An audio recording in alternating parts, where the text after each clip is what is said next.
Aminin na natin, may mga araw talaga na may masasabi tayo na pagsisisihan natin sa huli.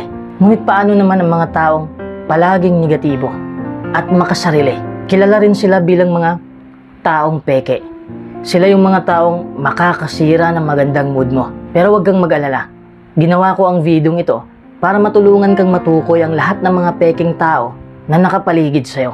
Para naman malayuan mo sila kaagad at magugol mo ang iyong oras sa tamang mga tao. Number 1, mabilis silang manghusga.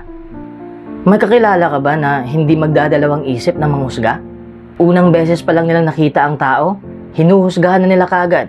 Bihira din silang magbigay ng papuri. Hinuhusgahan ka nila dahil insecure sila. Hinuhusgahan ka nila dahil may nakikita sila sa buhay mo na wala sa buhay nila. At sa halip na purihin ka, sinubukan nilang sirain ka. Isipin mo na lang na ganun ka kaimportante sa kanila. Ang tanong ko sa'yo, okay lang bang manghusga? Ang totoo, lahat tayo ay pwedeng mapanghusga. O baka nga, nakapanghusga ka na. Kung minsan, hindi natin namamalayan na nanghuhusga na pala tayo. Kasi nasanay na tayo eh.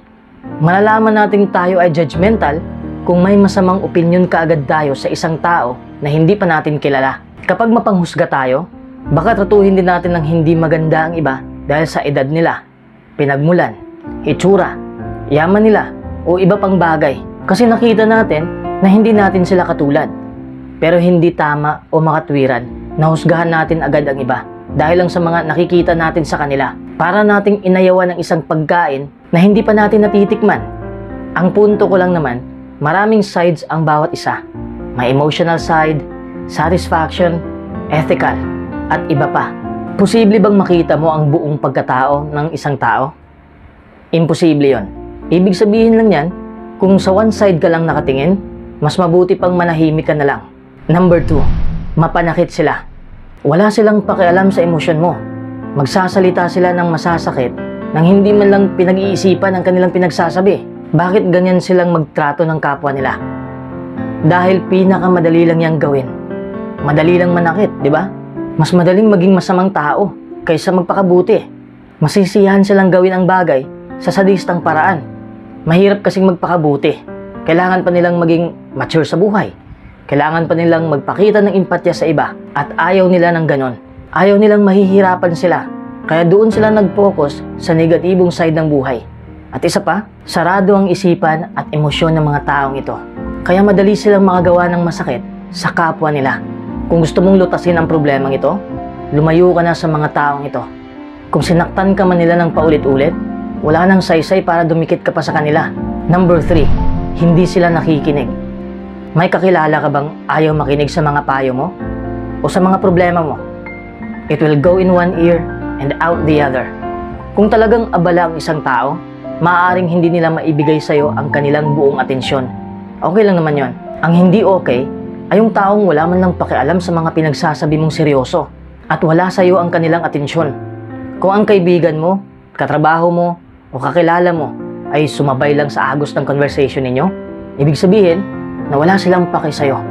Pero wag kang mag-expect na may makikinig sa'yo kung ayaw mong masaktan. Because the truth is, people will act according to the needs and wants. If they want, they will notice you as well as they listen to you. Sometimes you just need to distance yourself from people. If they care, they will notice. If they don't, you know where you stand. Just move from there. Napakalaki ng mundo. Napakaraming tao. Kung hindi ka pa pinakikinggan ng isa, may makikinig pang iba. Kung para sa kanila wala kang value, maghanap ka ng panibagong kaibigan. Huwag mong ipagsiksikan ang sarili mo. Number 4, sobra silang papansin. Desperado kasi silang magustuhan at mapansin ng iba. Dahil dito, gagawin nila ang lahat upang pagsang-ayunan sila ng karamihan. Binabago nila ang kanilang ugali para mag-match sa ibang tao. Para masabihan sila na may common trait sila. Isinantabi nila ang kanilang kaligayahan para lang unahin nilang bihagin ka. Siyempre mabibilib ka dahil inuuna ka nila. Pero kapag napasok ka na sa bulsa nila, doon mo na makikita ang tunay nilang motibo. Alam mo ba kung bakit may people pleaser? Naniniwala kasi sila na walang nagkakagusto sa kanila. Kaya ginawa nila ang lahat para makuha ang atensyon mo. The psychology behind pleasing people is basically the one doing it subconsciously, sometimes consciously. desperately seeks out the approval and validation from others so that they can finally approve themselves and feel good enough and worthy. Pero hindi sa lahat ng oras kawawa sila. Kaya mag-ingat ka rin. Minsan kasi nagtamis-tamisan lang sila para makapasok sila sa buhay mo. Uulitin ko, mag-ingat ka. Number 5, mga bida-bida. Sila yung mga taong nagmamagaling. Gusto kasi nila na sentro sila ng atensyon. May kakilala ka bang ganito? Malamang peke ang taong yan. Gusto niya na siya lang ang magaling sa grupo. Kaya layuan mo sila kasi wala silang mabuting intensyon. Napaka-toxic ng kanilang ugali. Kapag hinarap mo naman sila, sila pa ang magsasabi na wala namang mali sa ginagawa nila. Sila pa ang umaasta na inaway mo sila. Magpapakabiktima sila. Kadalasan nangyayari ito sa workplace. Ang daming bida-bida sa lugar na yan. The reason why we hate them is simply because it affects us in ways that make us unhappy. Feeling lang nila, astig na sila sa galing-galingan attitude nila. Pero hindi nila alam na naiirita na pala tayo sa bawat galaw nila. Nakakapagod silang kasama kasi nangaagaw sila ng atensyon. Gusto lang nilang kumuha ng atensyon kasi wala naman silang pakialam sa'yo. Kaya ikaw na lang ang lumayo kung ayaw mong mainis araw-araw. Number 6, nagkakalat sila ng chismis. Isa ito sa mga siguradong ugali ng mga peking tao. Naniniwala kasi sila na ikakaangat ito ng buhay nila kung may pinabagsak sila. Kung may kaibigan kang nagdadala ng chismis sa'yo, sigurado na ang buhay mo rin ay ichinichismis niya sa iba. Double-sided ang mga taong ito. Kaya huwag mong ilahad ang mga sekreto mo ng basta-basta. Alam naman natin na useless pakinggan ang chismis. Kaya huwag mong higupin ang negatibong enerhiya nila. Makikitid ang utak nila. Gusto nila na palagi silang may kasama para lang may mapasahan sila ng baho ng ibang tao. Napaka-toxic, di ba? Ikaw ang tagasalo ng magulong buhay ng ibang tao. Gusto mo ba yon? Kasi gusto nila yon. You can break that cycle by telling them you want no part in it whatsoever. Change the topic. Switch to something else. Don't buy into it. Don't feed it. Number 7, nawawala sila bigla. Lalo na kung walang-wala ka na sa buhay. Wala na rin sila. Hindi na sila didikit kung wala nang masipsip na matamis sa buhay mo. Para lang silang mga langgam. Magpapakita lang kung may pagkain. Kapag naghihirap ka na, wala nang tumutulong sa'yo. Tandaan mo yan, dahil ilang beses nang nangyari ito sa atin. Ang tunay na kaibigan ay mananatili sa tabi mo sa mabuti man at sa masamang panahon. At hindi mananatili lamang kung maginhawa pa ang buhay mo. Iiwan ka man nila sa oras ng kahirapan, huwag ka nang mag-react. Continue doing what you want and don't keep any of your activity dependent on them. Kung ako ang tatanungin mo, hindi na ako umaasa na may sasama sa akin sa oras ng kahirapan. Sinisigurado ko lang na magtatagumpay ako kahit meron man sila sa tabi ko o wala. I stay focused on achieving and planning my goals. Minsan mabibigo ka. Yung mga taong hindi ka kinakausap nung lugmo ka na, huwag mo na silang bigyan ng space sa buhay mo. Number 8, wala silang effort. Gusto mo bang sumama sa mga taong walang ka-effort-effort? Masasaktan ka lang. Maparomantikong relasyon man yan o friendship, parehong masakit kapag ikaw lang ang nag-e-effort. Romantic relationships and friendships are built on the foundation of love and understanding. And every friend contributes by contributing one brick at a time to make a strong building. Kung umabot ka na sa punto na ikaw lang ang tumatrabaho ng lahat, kahit sabihin mo pa na selfless kang tao, siguradong masasaktan ka pa rin. Umatras ka na kaagad at huwag ka nang mag-invest sa relasyon ninyo. Love yourself enough to be with people that value and nurture you, not those that judge you differently from themselves. Ibig kong sabihin, kahit mawalan ka man ng maraming kaibigan, huwag mo nang isipin yon. Mas importante pa rin ang konti, pero tunay. Number 9, hindi sila hihingi ng tawad. Kung hihingi man sila ng tawad, peke naman ang approach nila. Paano mo masabi na peke? Kasi hihingi sila ng tawad, sabay sabing, ikaw kasi, bla bla bla. Sarcastic lang ang dating, di ba? At kung makipag-away ka sa kanila, hindi ka mananalo. Kasi palagi silang may dahilan. Arrogante ang mga taong ito. The only thing you can do is to make them feel guilty and enjoy their ego a bit. Sabi ko nga kanina, kung haharapin mo sila, mag-aaway lang kayo at hindi sila magpapatalo kasi palagi silang may depensa. But if you can catch that feel of guilt on the faces, that's equivalent to apology. Huwag mo sayangin ang panahon mo sa kakahintay kung kailan sila hihingi ng tawad kasi hindi mangyayari yun. Hindi pinapwersa ang kapatawaran. Dapat kusa itong ginagawa ng isa. Be cordial and avoid them as much as possible. Lack of intention brings out the worst in some. Number 10, madali silang magalit. Kahit wala namang ikaagalit sa mga sinasabi mo, apektado sila. Kahit constructive criticism, ayaw pa rin nila. Ayaw nilang turuan sila. Kung open-minded kang tao, bukas ka sa lahat ng suggestions at tinatanggap mo kung may nagwawasto sa'yo, di ba? Kaya madali mo ring muspatan kung sino yung mga taong open-minded at close-minded. More so, people's egos always received the hit. People do not like to be corrected, especially from someone younger than them. Pero depende rin sa approach mo. Minsan kasi magagalit sa yung isang tao dahil mali ang approach mo sa kanila. Ngayong alam mo na ang 10 signs na ito, kailangan mong magtakda ng boundaries. Dapat malinaw ang boundaries mo. Boundaries are what keep you sane when the world tries to suffocate you. When fake people become emotional vampires, siguraduhin mong lumayo ka sa kanila. Limitahan mo ang pakikipag-ugnayan mo sa kanila. Kung nakakasakit na sila sa'yo, dapat maging honest ka sa nararamdaman mo. Ipaalam mo sa kanila na naaapektuhan ka na. Hindi lang ikaw ang biniktima nila. Ganito na sila noon. But it is not about you. It is about their inner need to meet a void that you are not responsible for. But remember that life is a roller coaster. It has good moments, tough moments, and moments you would not change for the world. So look around and make sure that you take the time to choose the right people to share it all with.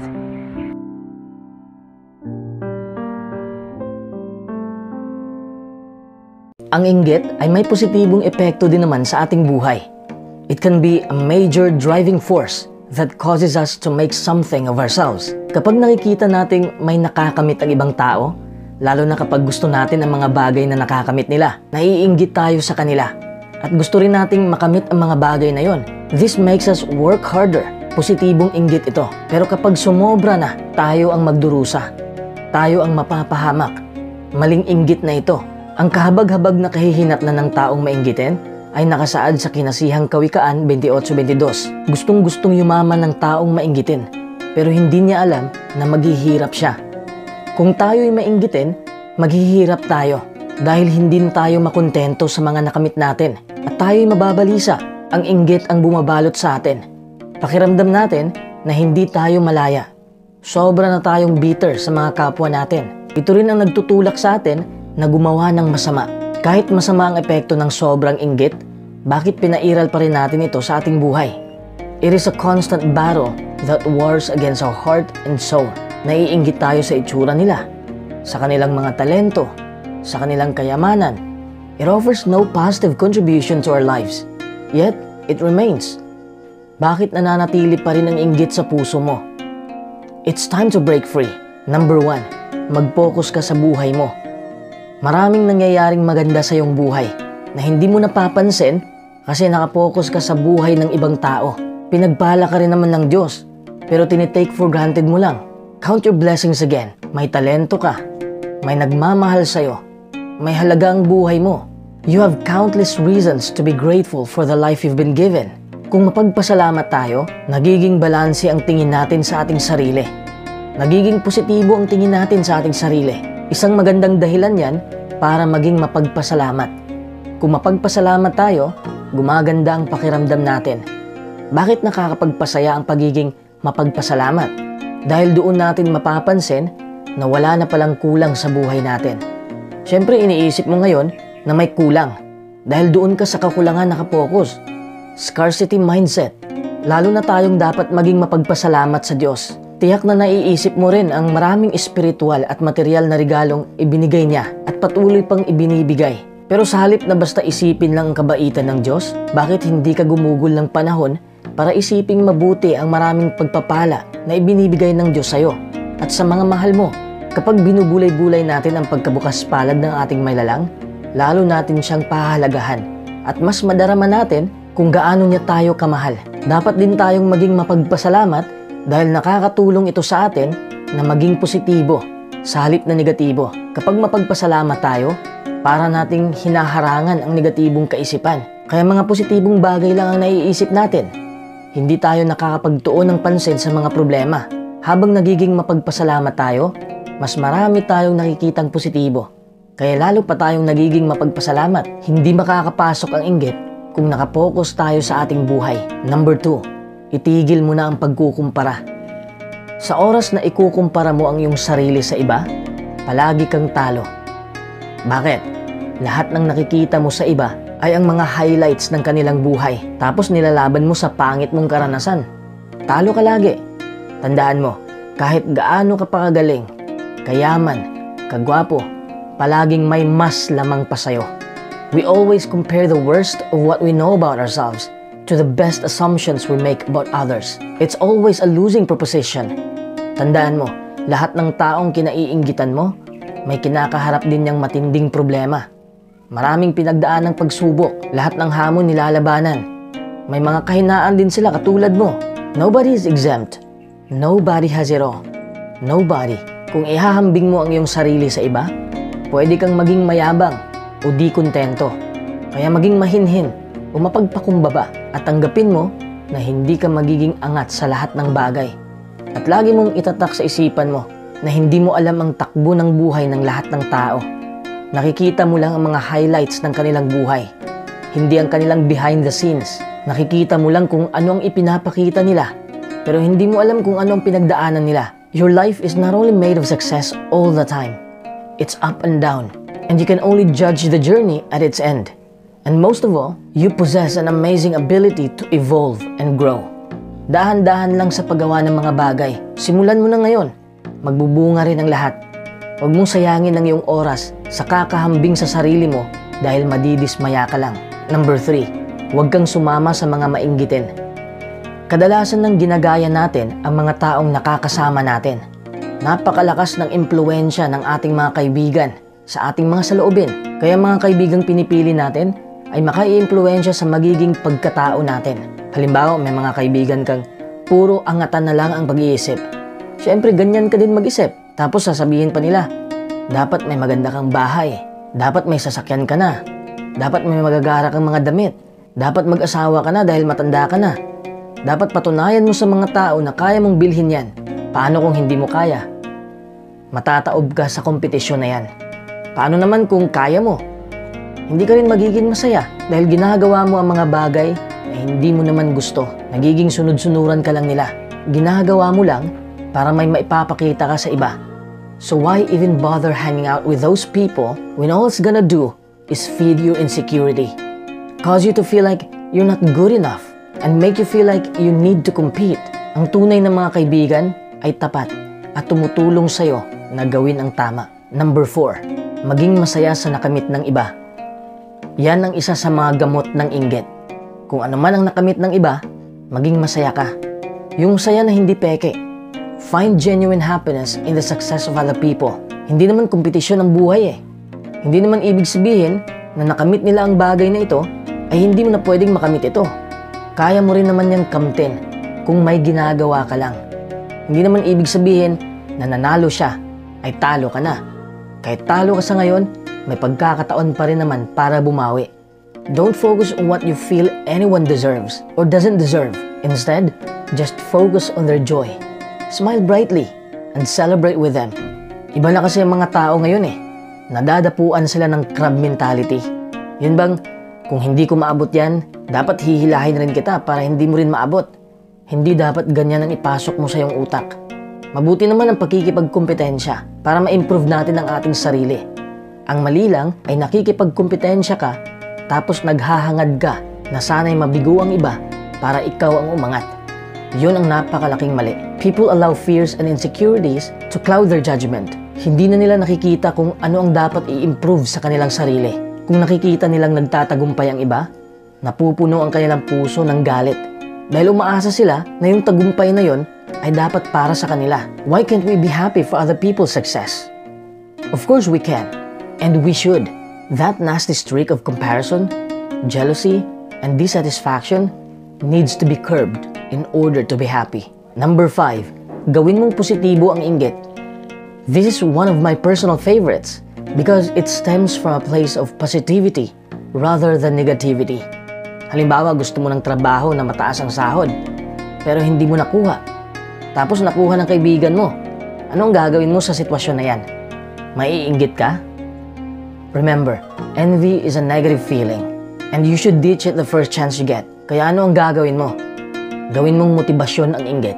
Instead of feeling envious of them, use this as an inspiration and motivation to work even harder to get that dream job of yours. Hindi naman ibig sabihin na nakuha ng kaibigan mo ang trabahong gusto mo, ay wala nang ibang trabahong makukuha mo.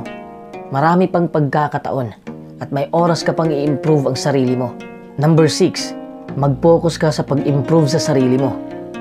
Kapag wala kang pinagkakaabalahan sa buhay, ang papasok sa isip mo ay puro negatibo na lang. Wala kang ibang maiisip kundi ang tignan ang buhay ng iba. The mind just keeps on running, and before you know it, it starts thinking about what you don't have in your life. Ito ang dahilan kung bakit ka nalulungkot. Gumawa ka ng mga bagay na makakapag-improve sa sarili mo. Dapat may pinagkakaabalahan ka. Hindi mo mapapansin ang ginagawa ng ibang tao kung may ginagawa kang produktibo araw-araw. Gamitin mo ang free time mo para matuto ka ng bagong skill o i-enhance mo ang iyong skill. Kapag abala ka na sa buhay, wala nang oras para mainggit pa. Gumawa ka ng plano. Magtakda ka ng layunin mo. Find the motivation to change your life in the ways that you want. Number 7, bawasan mo ang oras sa paggamit ng social media. Hindi pwedeng minu-minuto, social media ang inaatupag mo. Ang daming peking buhay sa social media. Halos lahat pinapaniwalaan natin. Ang dami nating nakikitang perpektong buhay. May mga relationship goals, perfect travel, halos lahat perpekto. Pero sa totoong buhay, hindi naman ganun kasaya ang buhay nila. You have to remember that people tend to post only the best versions of themselves on social media. Pinipili lang ng mga tao kung ano ang ipopost nila. Tinatago nila ang pangit na parte ng buhay nila. Tinatago nila ang kanilang kahirapan at ang kanilang kabiguan. They pick the most socially acceptable and praiseworthy parts, and that's what they post. Maraming pangyayari ang nagaganap sa buhay ng tao na hindi nila ipinapakita sa social media. At ipaalala mo sa sarili mo na pare-pareho lang tayo ng buhay. May problema tayong lahat. Gusto ng Diyos na labanan natin ng inggit at itaguyod ang kapayapaan. Dapat nating pagsikapang magawa ang mga bagay na yan. Gaya ng tinalakay sa videong ito, may tendensya tayong mainggit at ang mundong kinabubuhayan natin ay nagtataguyod ng inggit. Pero kung tayo ay mapagpakumbaba, kontento at mapagpahalaga, mawawala na ng lugar ang inggit. Sa halip, maitataguyod natin ang kapayapaan na pagmumula ng magagandang katangian.